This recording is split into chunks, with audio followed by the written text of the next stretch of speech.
It's the, see, the slightest move Marquez makes, Mayweather senses it, pulls himself away. It's the, see, the slightest move Marquez makes, Mayweather senses it, pulls himself away.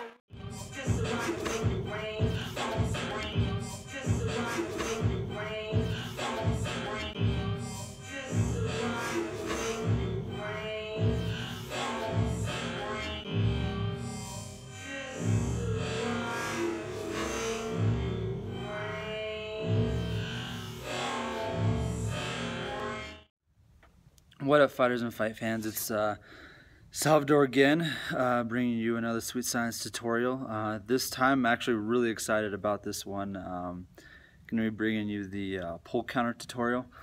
You know, a technique obviously made famous by Floyd Mayweather, easily one of the greatest fighters of our generation. And I've been really excited to bring this one to you guys for a bit. I know a lot of people out there you know, watch Floyd Mayweather are, you know, really interested to see, you know, how he does it. You know what I mean? It's just like this one technique that his defense is really, it's really a cornerstone of his defense, and yet no one seems to be able to figure it out. And everything that has to go into it is very conceptual. So what I want to do is just get right into it. You know, not really waste a whole lot of time, but kind of teaching you the concepts as to why it works, and then how he sets it up and then actually executes it. And then, you know, obviously if you guys have any other questions about it, just post them below and then I'll be able to answer them for you, okay? Now, the pull counter is actually predicated on a larger concept in boxing, a concept of distance deception, essentially tricking your opponent into thinking you are either closer or farther away than you actually are, either setting up defense or offensive movements. And that has everything to do with how you position your body. So Floyd Mayweather is really great at this. One of the other guys that really utilizes this a lot is Erislandy Lara. If you watch any of his tape, you'll see that he kind of uses the reverse of what Floyd Mayweather does. But I'll kind of explain the concept as simply as I can. So in boxing, you always have a center line. And we're going to pretend that this is our center line. Okay, now you're going to stand here, and this center line essentially goes right up and down the body, right? And so what will happen is, you know, traditional boxing, you know, your center line is right here. It doesn't really move a lot. You move along that center line, move your head, duck, dodge, but overall your center line stays pretty much right here. The key idea in distance deception is that, and in Floyd's case particularly, is that he will actually, his center line stays the same, right? It stays right where it always has been. But what he does is he'll put more weight on the front leg, especially because he does his Philly shell. What he does is he puts more of his weight on the front foot while maintaining this back foot right here. Now if you look, his center line hasn't really changed. You know, all it takes is like less than a fraction of a second for him to lean back here, and he's back on center line, right? And that's the whole point, is that what he'll do is he'll bait the jab by leaning like this, right? So the guy thinks that his center line, or visually, you know, his head being the main focal point of the center line, comes way forward, comes forward almost past his front leg. And then what will happen is that indicates, or that lets the opponent feel as though he's closer than he actually is. When they throw that punch, all he has to do is come back to center line, or at least bring his head back to center line, and that punch is going to land short every time, right? And then he just throws the right hand over the top.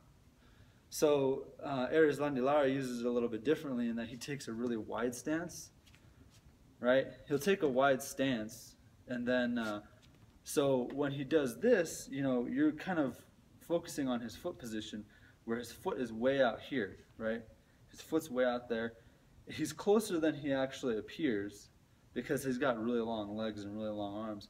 He's closer than he actually appears, so when he closes the distance, it's actually a lot easier for him to close that distance than you would think. You think you're safe, and all of a sudden he jumps in, and obviously he's fast too. But the key indicator here being that Floyd Mayweather, he'll bait the jab. And in that video, you'll see that he was leaning forward, baiting the jab. And when you saw my portion of it, I did the same thing. It was kind of hard to see because of the way the camera was angled, but I did the same thing. I baited his jab, he threw it, and immediately I threw right over the top. Now, one of the harder concepts to get here is the timing, right? There's a great deal of timing and speed that's going to go into it in reaction time.